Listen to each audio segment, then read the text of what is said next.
என்று தெய்வானை அக்கா முழங்கினார். அதை கேட்டு இந்த தேவி முகம் பேய் அறைந்தது போல் நின்றாள். அதற்கு பதில் தெய்வானை அக்கா சொன்னார்கள், என்ன பேச்சை ஒன்றும் காணும்? பேச வாய் அடைத்து விட்டதா என்று கேட்டார்கள். அதற்கு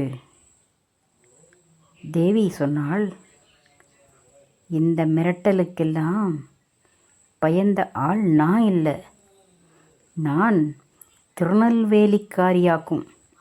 இதை பார்த்து இந்த பூச்சாண்டிக்கெல்லாம் நான் பயப்பட மாட்டேன். நீ எல்லாரையும் மிரட்டியது போல் என்னை மிரட்டாதே என்று பதில் சொன்னாள். அதற்கு அவர்கள் ஒரு பதிலை சொன்னார்கள். ஆமாம், இப்படி மிரட்டினால் பயப்படுவதற்கு சாமானிய பெண்ணா நீதான் சகலகலா வள்ளி ஆயிட்டே என்று சொன்னார்கள்.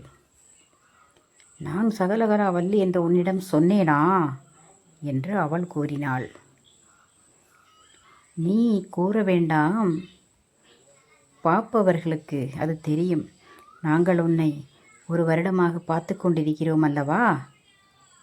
ஒரு குடும்பத்தை, குருவிக்கூட போல அழகாக இருந்த ஒரு குடும்பத்தில் வந்து அந்த குடும்பத்தை சிந்தி சீரழித்து சின்னாபன்னமாகி விட்டாயே.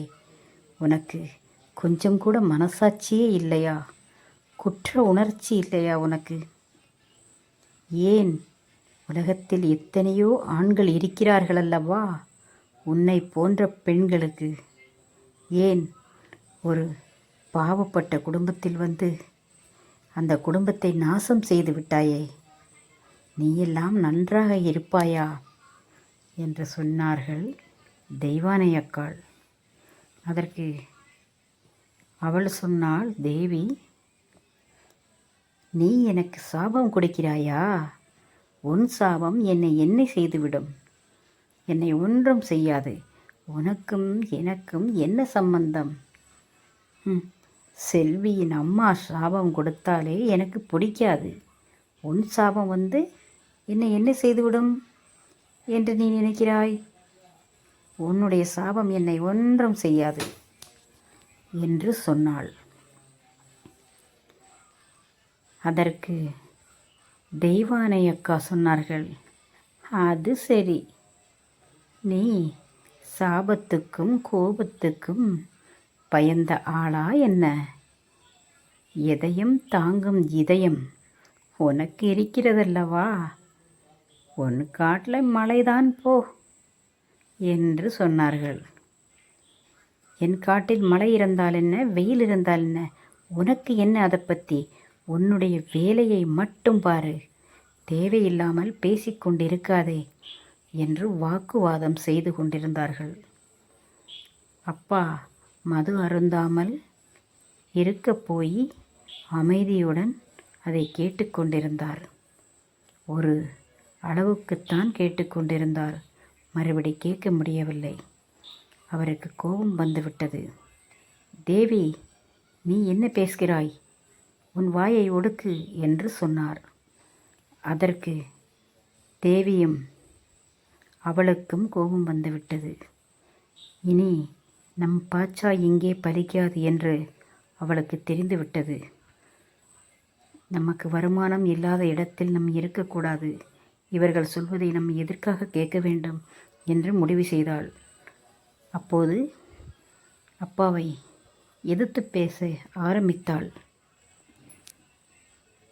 அவளை சொல்லாமல் நீங்கள் ஏன் என்னை தடை செய்கிறீர்கள் என்று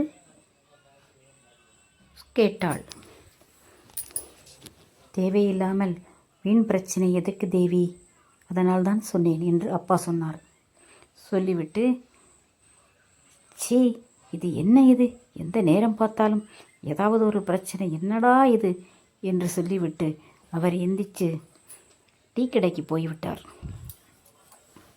அந்த நேரம் பார்த்து குழந்தை அப்பா வாங்கி கொடுத்த கெவனையும் போட்டு காலில் பெரிய கொலுசையும் போட்டு சல் சல் என்று வந்தது.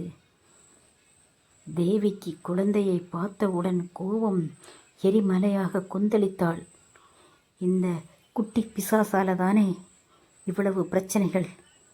அவள் அம்மாவை வெறுத்த இவளுடைய அப்பாவுக்கு இவ்வளவு வெறுக்க முடியவில்லையே என்று சொல்லி குழந்தை கிட்டத்தில் வந்தவுடனே, ஏய் குட்டி சாத்தானே, உன்னால் தானே இவ்வளவு பிரச்சனை என்று குழந்தையை பார்த்து கேட்டாள்.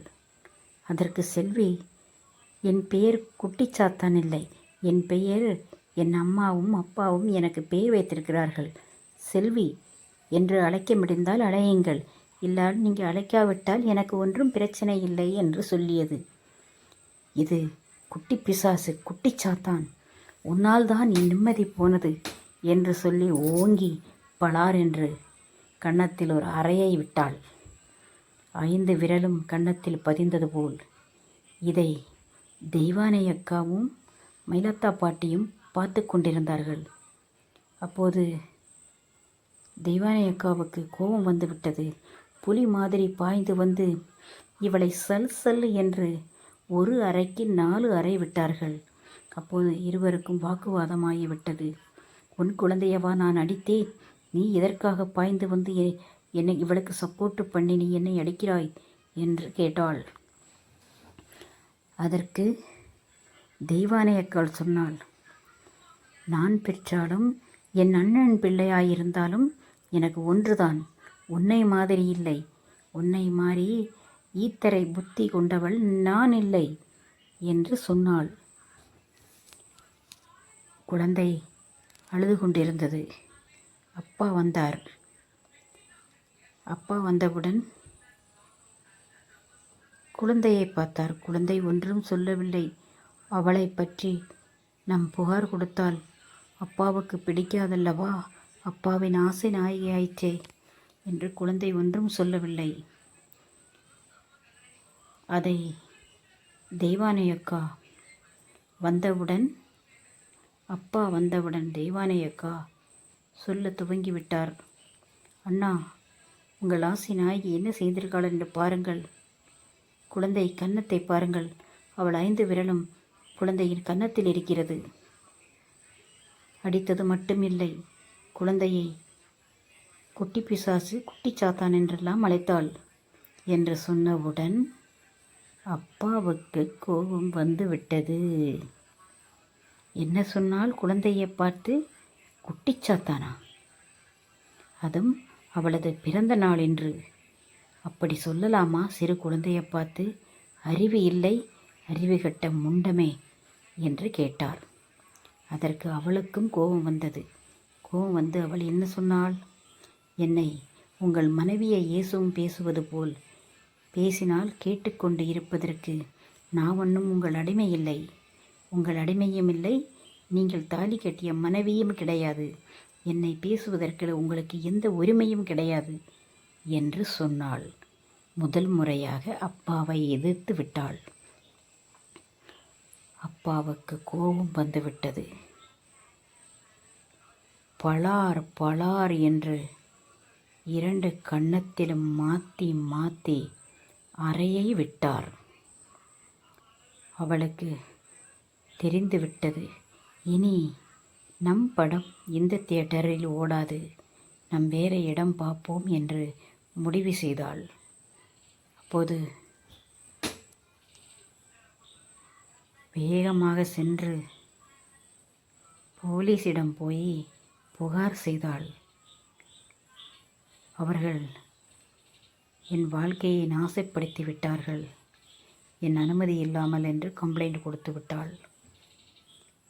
லேடி போலீஸுடன் ஒரு ஜீப்பில் வந்து இறங்கி இருப்பிடத்துக்கு கூட்டிக் கொண்டு வந்து விட்டாள்.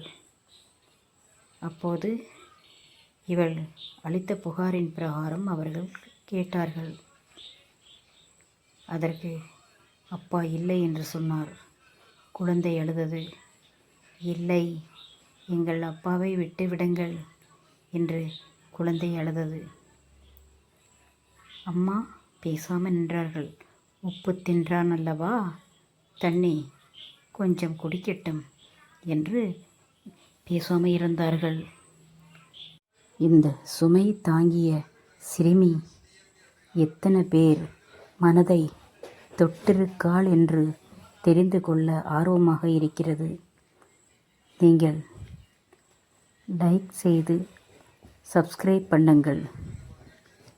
நீங்கள் அப்படி செய்தால் உங்கள் மனதை இந்த காவியம் தொட்டிருக்குது என்று தெரிந்து கொள்வேன். இத்தனை பேர்கள் மனதில் இந்த சிறுமி இடம் பிடித்திருக்கிறாள் என்று ஆறுதல் அடைவேன். நன்றி, வணக்கம்.